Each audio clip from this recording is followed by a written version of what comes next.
panas, tegang, dan penuh amarah. Itulah agaknya gambaran situasi di balik tertutupnya pintu ruang mediasi antara Ruben Onsu dan Sarwenda yang belum lama ini digelar di Pengadilan Negeri Jakarta Selatan, Rabu 19 Agustus 2026 kemarin. Sidang yang diharapkan menjadi jalan damai justru berubah menjadi arena adu urat saraf. Pasalnya, publik kemarin sempat dihebohkan dengan pernyataan mengejutkan dari kuasa hukum Ruben, Minola Sebayang, yang secara terang-terangan membongkar insiden keributan di depan hakim mediator. Minola menyebut bahwa Sarwenda sempat bangkit dari duduknya, menunjuk-nunjuk dirinya sambil berteriak dengan nada tinggi. Tak terima dituding mengamuk dan membuat keributan. Pihak Sarwenda akhirnya meradang dan angkat bicara. Melalui sebuah unggahan, Sarwenda membantah keras tuduhan tersebut dan justru membeberkan fakta sebaliknya. Lantas, benarkah pihak Ruben Onsu yang justru terlebih dahulu membentak Sarwenda duluan di ruang sidang? Bagaimana pula respon Minola Sebayang terkait klarifikasi ini? Benarkah mengetahui klarifikasi yang dibuat Sarwenda, Minola langsung memberikan klarifikasi yang lebih tajam? Pemirsa, bersama Intens Investigasi, kami hadirkan kabar terkini, terpercaya, dan teraktual. Tetapi sebelumnya, jangan lupa untuk like, subscribe, dan juga share channel YouTube ini.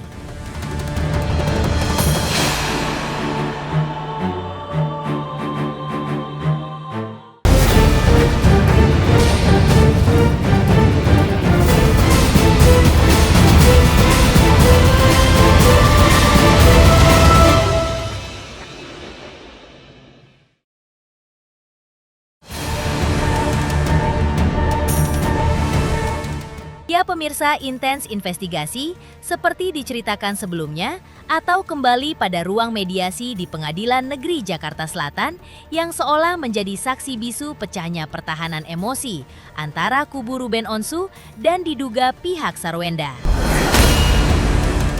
Ya, beredarnya kabar bahwa Sarwenda mengamuk, berteriak, dan menunjuk-nunjuk kuasa hukum Ruben di depan hakim mediator agaknya langsung menyulut api kemarahan Sarwenda.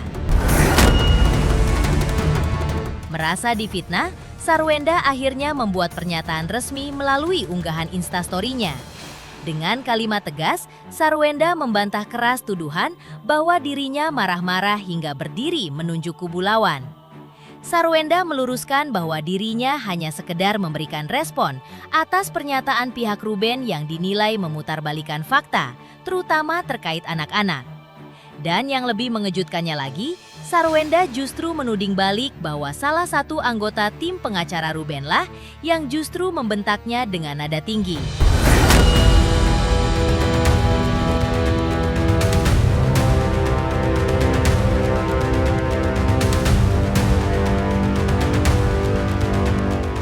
Tidak hanya itu, selain meluruskan insiden bentakan di ruang sidang, Sarwenda juga mengklarifikasi isu yang menyebut dirinya menghalang-halangi Ruben bertemu anak. Sarwenda menegaskan bahwa ia tak akan pernah merampas hak anak-anaknya dan apa yang ia sampaikan murni sebagai bentuk kepedulian seorang ibu demi memastikan kenyamanan dan kesehatan anak-anaknya.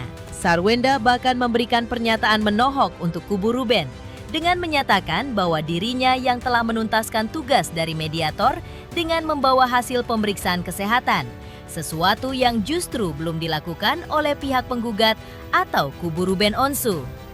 Dan terkait permintaan untuk melakukan audit dan transparansi pengeluaran yang terus digaungkan Ruben melalui kuasa hukumnya Minola Sebayang, Sarwenda dengan santai menyanggupinya dan bahkan mengaku sama sekali tak keberatan karena seluruh pengeluarannya dapat dipertanggungjawabkan secara sah kepada pihak berwenang.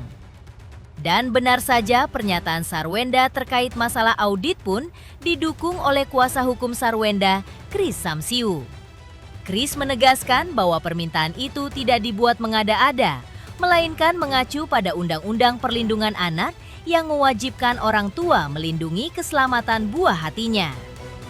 Jadi gini, Bang Minola kan kuasa hukum mereka kan menyampaikan ya bahwa secara Akta 39 sudah disampaikan kewajibannya ya. Tetapi Bang Minola juga harus bisa melihat ada aturan lain, yaitu aturan tentang Undang-Undang Perlindungan Anak ya. Undang-Undang Perlindungan Anak pasal berapa? Pasal 45 ayat 1, 45B dan pasal 46. Nanti teman-teman wartawan bisa baca ya, yang intinya dari pasal itu adalah kewajiban orang tua untuk melindungi kesehatan dan keselamatan anak. Jadi dibaca saja pasalnya, sehingga apa yang sudah disepakati tentunya dengan situasi yang sudah ada, dengan kondisi-kondisi yang sudah ada, klien kami sebagai orang tua berhak secara undang-undang untuk menjaga anak dari hal-hal yang tadi saya sampaikan. Lebih tajam lagi, Chris Samsiu pun seolah menertawakan desakan audit dari pihak Ruben melalui kuasa hukumnya Minola Sebayang. Chris membongkar fakta bahwa uang ratusan juta yang selama ini dibayarkan Ruben bukanlah murni sekedar nafkah, melainkan total biaya pendidikan dan pemeliharaan anak. Sistemnya pun berupa reimburse atau ditagihkan setelah Sarwenda menalanginya terlebih dahulu. Dan menurutnya rinciannya selalu disetujui oleh Ruben sebelum dibayar. Oleh karena itu, Chris merasa aneh jika pihak Ruben baru meributkan audit sekarang. Padahal sudah berjalan lama, dan terlepas dari hal itu, kliennya Sarwenda pun siap membeberkan semua buktinya. Saya meluruskan ya, terkait yang dimaksud Bang Minola itu menurut Akta 39 adalah yang sudah pernah dibayarkan oleh klien Bang Minola itu adalah biaya pemeliharaan dan pendidikan anak. Itu bunyi pasalnya ya. Jadi pemeliharaan dan pendidikan anak ditanggung oleh kliennya Bang Minola. Jadi bukan nafkah. Nafkah itu hanya satu item yang ada di situ. Jadi angka yang sebesar itu bukan hanya murni satu nafkah ya, tetapi adalah biaya pemeliharaan dan pendidikan. Kita siap untuk menyampaikan pertanggungjawaban pelaporan terhadap itu. Ya, saya pastikan sekali lagi kita siap menyampaikan pertanggungjawaban pelaporan terkait dengan biaya yang pernah diberikan. Tetapi harus dipahami, biaya itu bisa diserahkan pertama adalah ditalangi dulu oleh klien kami. Jadi sistemnya reimburse. Jadi biaya yang ada itu ditalangi dulu oleh klien kami, lalu setelah itu klien kami menagihkan, dibaca oleh pihak klien Bang Minola dan disetujui. Tetapi klien kami tegaskan tidak berkeberatan itu dilakukan, klien kami nggak ada masalah karena semua buktinya ada. Tetapi ya lucu aja, ya audit itu kan biasa untuk perusahaan, untuk karyawan.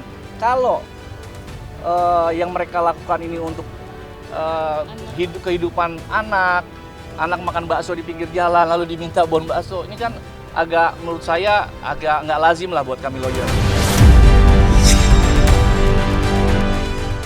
Masih dari lanjutan pernyataan dari kuasa hukum Ruben Onsu Minola Sebayang pada sidang mediasi kemarin. Setelah ditanggapi oleh Sarwenda, Minola Sebayang kembali membalas dengan amunisi telat. Lantas, seperti apa kronologi sebenarnya versi kuasa hukum Ruben Onsu ini? Pemirsa, Intens Investigasi, jangan lupa saksikan terus Intens Investigasi. Dan pastikan, jangan lupa untuk like, subscribe, share, dan juga komen.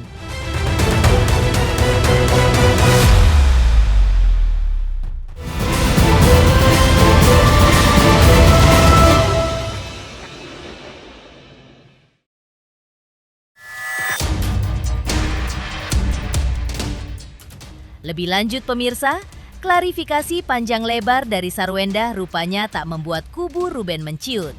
Sebaliknya, kuasa hukum Ruben Onsu, Minola Sebayang pun justru kembali menabuh genderang perang dengan membalasnya lewat sebuah video yang tak kalah tajam. Minola meluapkan fakta versi dirinya terkait apa yang sebenarnya terjadi di ruang mediasi. Minola merincikan bahwa keributan itu menurutnya bermula saat dirinya sedang berbicara menjelaskan soal Akta 39. Dan tiba-tiba saja menurut Minola, Sarwenda bangkit dari duduknya dan berteriak dengan nada tinggi ke arahnya. Tak terima diintervensi dan diteriaki di tengah paparannya, Minola dengan tegas mengaku langsung menyuruh Sarwenda untuk diam dan duduk. Selamat siang semuanya. ini saya lagi baru sampai di kantor Surabaya dan banyak yang menghubungi saya terkait adanya klarifikasi atas pernyataan saya yang menceritakan kondisi mediasi kemarin di Pengadilan Negeri Jakarta Selatan. Kenapa saya dimintai pernyataan? Akibat pernyataan saya dalam memberikan keterangan seusai mediasi kemarin itu, karena banyaknya pertanyaan wartawan yang mendengar ada keributan, ya, yang mendengar ada suara teriak-teriak kepada saya apa yang terjadi. Maka saya menceritakan di saat saya mendapatkan giliran untuk menyampaikan pendapat dan saya mengatakan jika Akta 39 itu tidak mengatur syarat dan kalau memang ingin diberikan syarat maka itu harus melalui proses kesepakatan bersama. Tiba-tiba S itu bangkit dari tempat duduknya. Jadi tadinya bersandar, dia bangkit dan kemudian dia teriak ke saya itu menyatakan bahwa Bapak coba bayangkan jika punya anak perempuan bagaimana perasaan Bapak. Jadi dengan nada yang sangat tinggi. Oleh karena itu, saya mengatakan, diam, duduk, sabar, biarkan saya bicara dulu dan jangan saya diintervensi. Jadi, itu fakta yang terjadi. Tak berhenti sampai di situ.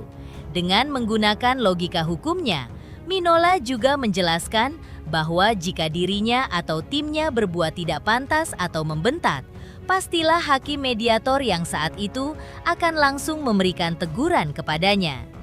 Namun faktanya, hakim mediator tidak memberikan teguran apapun yang menurutnya menjadi bukti kuat bahwa sikap pihak Ruben saat itu masih dalam koridor kewajaran. Lebih lanjut, Minola juga menyentil pernyataan dari kuasa hukum Sarwenda yang kerap menyatakan semuanya dilakukan demi perlindungan anak.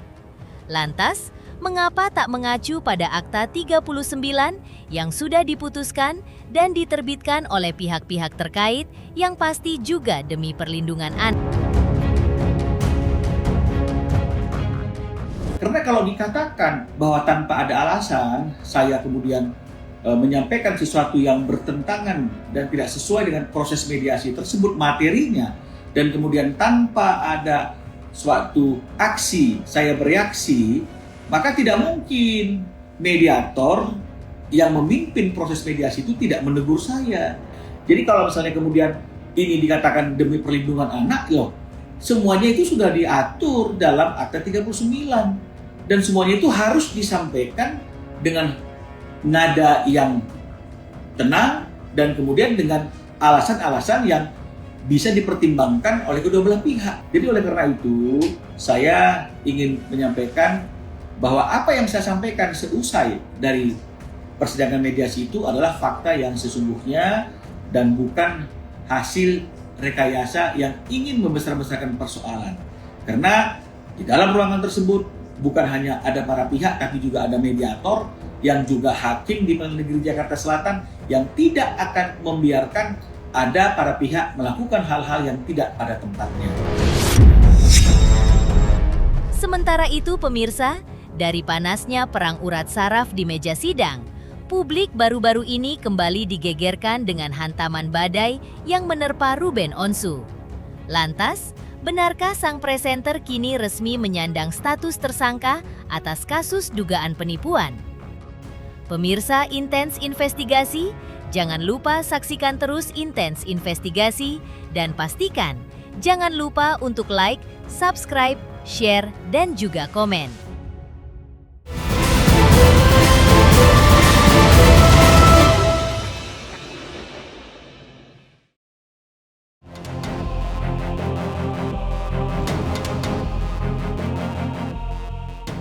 Bak pepatah sudah jatuh tertimpa tangga.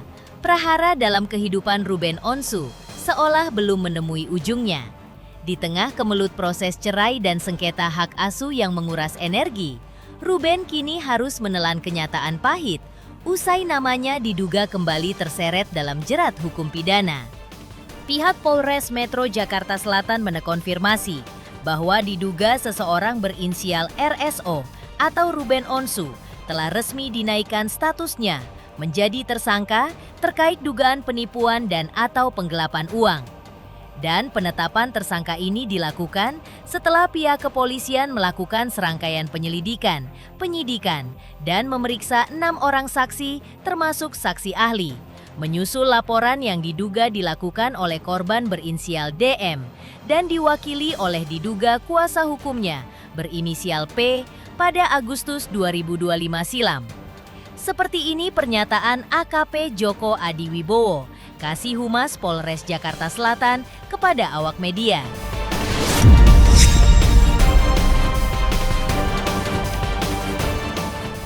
Saya sampaikan pada rekan-rekan sekalian bahwa benar Polres Metro Jakarta Selatan Satreskrim saat ini sedang menangani perkara dugaan tindak pidana penipuan dan atau penggelapan.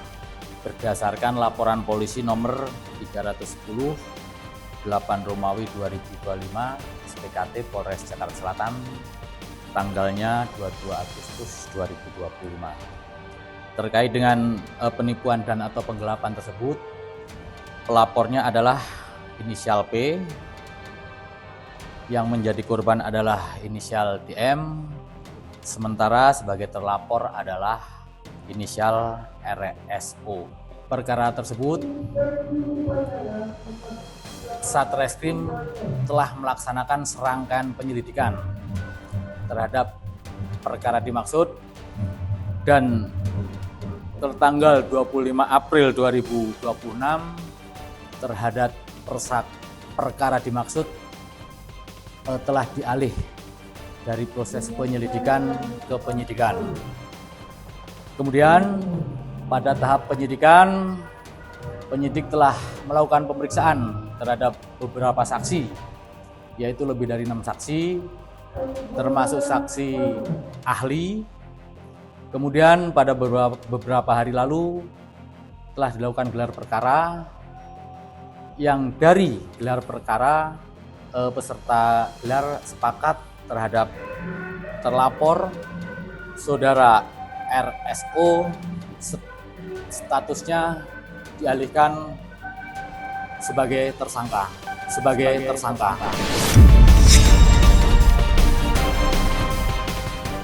Terkait dengan masalah yang kemarin itu ramai dibicarakan banyak orang ya di media sosial juga, itu ramai tentang pengumuman dari pihak Polres Jakarta Selatan gitu ya. Meskipun saya nggak mengerti ya kenapa harus ada pengumuman gitu ya, kenapa kok publik harus tahu tentang hal itu, sementara bukankah yang lebih penting tahu adalah orang yang bersangkutan ya. Tapi oke lah, terlepas dari itu saya juga masih belum dapat komunikasi dari kemarin sore ketika teman-teman media menghubungi saya terkait dengan masalah berita penetapan tersangka itu, dan baru berkomunikasi pagi tadi dengan Ruben, dan dia menceritakan tentu dia kaget ya, shock dengan pemberitaan itu, namun dia paham bahwa memang ada satu proses yang memang harus dia jalani. Karena pada dasarnya Ruben kan adalah orang yang bertanggung jawab dan nggak lari dari tanggung jawabnya. Nah, jadi Ruben mengatakan bahwa untuk sementara ini saya masih diminta untuk tetap fokus dalam perjuangan untuk mendapatkan hak asuh anak, dan untuk perkara yang sekarang ini rame tentang status tersangka itu, dia mengatakan masih ingin menyelesaikan masalah itu secara pribadi. Peristiwanya ini di tahun 2025 menurut Ruben. Perusahaan Ruben tidak berjalan dengan baik karena ada kecurangan yang dilakukan oleh orang yang dia percaya, dan itu membuat Ruben banyak mengalami kerugian. Ya, banyak mengalami kerugian, ada pembobolan kartu kredit Ruben yang dipercayakan kepadanya, kemudian ada pencurian aset-aset dan data yang kalau menurut perhitungan Ruben, kerugian itu hampir mencapai 100 miliar gitu ya, karena banyak yang hilang aset-aset perusahaan Ruben yang dilakukan oleh orang kepercayaannya ini. Demikian pemirsa, kabar terkini, terpercaya, dan teraktual yang kami hadirkan hari ini. Jangan lupa saksikan Terusi Intens Investigasi. Dan pastikan jangan lupa untuk like, subscribe, share, dan juga komen.